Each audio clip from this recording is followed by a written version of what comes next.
Salut tout le monde, j'espère que vous allez bien. C'est le journal du Mercato avec donc le Paris Saint-Germain, l'Olympique Lyonnais et on terminera avec le Milan AC.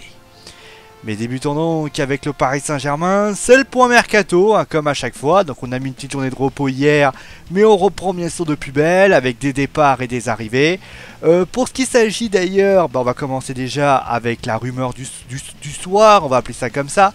La rumeur du soir nous parle d'Adrien Rabiot. Alors vous le savez, hein, le milieu de terrain du Paris Saint-Germain est assez compliqué en ce moment. Verratti veut partir, Matuidi est pressenti à la Juventus de Turin et Thiago Motta, même si on parle d'une prolongation de contrat, n'a toujours pas prolongé. Eh bien, celui qui pourrait tirer les marrons du feu, c'est Adrien Rabiot. Et finalement, eh bien, d'après l'équipe, la responsable, finalement la mère d'Adrien, c'est-à-dire Véronique Rabiot, aurait tout simplement été, comment dire, elle aurait été pas contente, voilà, le joueur et elle ne sont pas contents du traitement que le Paris Saint-Germain fait du côté pour Adrien Rabiot. En fait, je vous explique, Adrien Rabiot n'a pas joué pendant la finale de la Coupe de France, cela n'est pas normal. Il ne joue pas toujours au poste qu'il souhaite, puisqu'Adrien Rabiot joue, on va dire, en tant que doublure de Thiago Motta. Tout ceci, eh bien, mis bout à bout, eh bien, a fini par déplaire aux joueurs parisiens. Alors bien évidemment, ça ne vaut pas un départ, mais je rappelle qu'Adrien Rabiot est en fin de contrat jusqu'en 2019. Et si les Parisiens, alors certes, Antero Henrique ou Unai Emery l'aiment beaucoup, mais si jamais les Parisiens venaient à ne pas satisfaire plutôt les désirs tactiques et bien sûr du joueur parisien, cela pourrait-il bien voir un départ et ça ne serait pas bon pour le business. Au niveau des arrivées d'ailleurs, on parle beaucoup d'Alexandro. Alors c'est un montage assez bizarre puisque Matuidi et Aurier pourraient bien être échangés plus 25 millions pour Alexandro.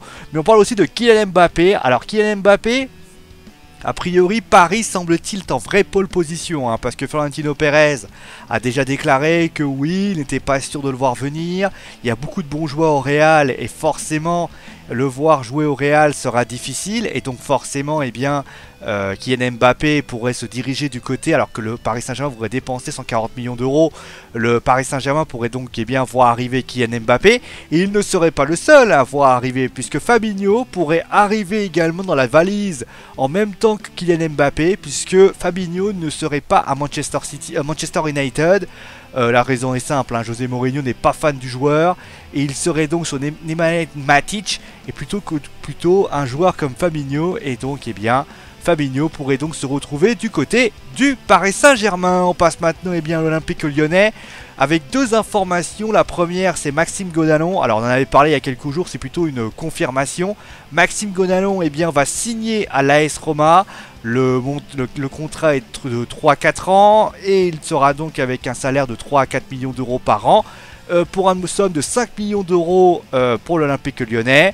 Vous le savez, hein, Maxime Gonalons et l'Olympique Lyonnais ne s'entendaient plus depuis des propos qui avaient été donnés dans la demi-finale de l'Europa League.